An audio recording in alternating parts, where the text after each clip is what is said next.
Hi everyone.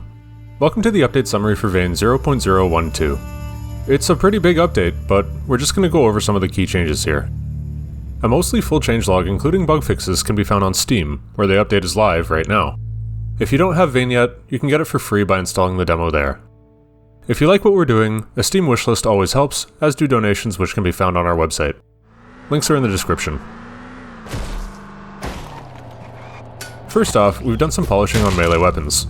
Impacts now have much better sounds, and animations have been tweaked to make impacts way more satisfying. Surfaces react to impacts as you might expect now, leaving damage behind. Microphones and loudspeakers have been added. These can transmit VoIP over a distance. We'd like to get player buildable ones at some point, so for example, you can set up your base with them to lure zombies. This new tech has been added to in-game walkie-talkies, so you can now use VoIP to remotely contact friends. You can now pin crafting recipes and construction requirements to your HUD. This should help if you're searching for a particular part. Food now displays how much hunger it satisfies. Containers can now be renamed for organizational purposes.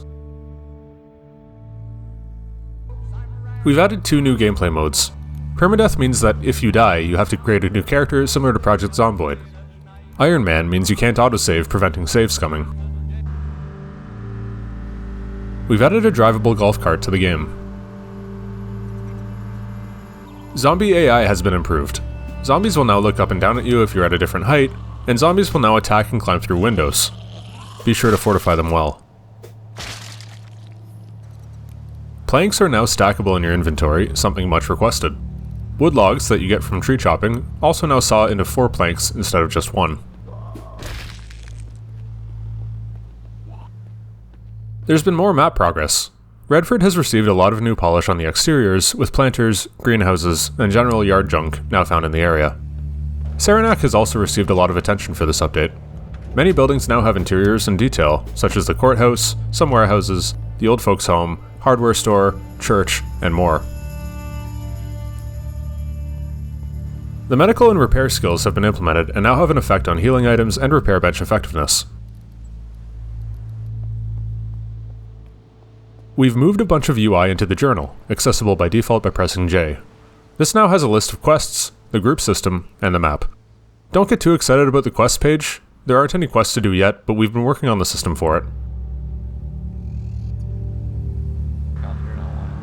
We've lowered the rate of container respawning. Many people criticized that they'd loot a house, come back, and everything would be respawned. Containers now respawn drastically slower. Zombies are now much more likely to spawn indoors.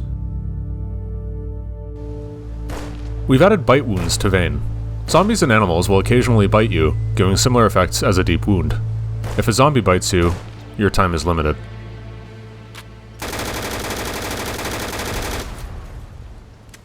In addition, getting shot may give you a lodged bullet, which has to be removed with forceps or a similar tool and then bandaged. If untreated, it affects your mobility and causes pain. We've modified the weather algorithm. Many of you told us it rained too much, and while the amount of rain was programmed to be 1-to-1 with the real-life Champlain Valley, we agree. We've toned it down and tweaked some other weather levels. We've added a mechanic to canned food.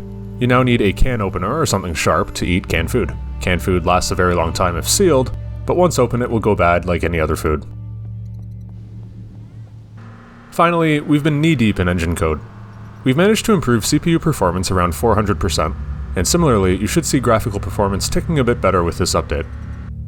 We've significantly reduced the amount of hitching and frame drops when traveling or driving down a road as well. So that about wraps up the biggest changes in this update. There are plenty more, so we encourage you to check the full changelog in the description of this video. In the meantime, you can play this update completely for free via Steam. If you haven't wishlisted the game yet, please do so. It helps us more than you'd think. We also urge you to consider donating if you can spare something. Our monthly costs are laid out on the donation page, link is in the description. Thanks for watching, and we'll see you on the next one.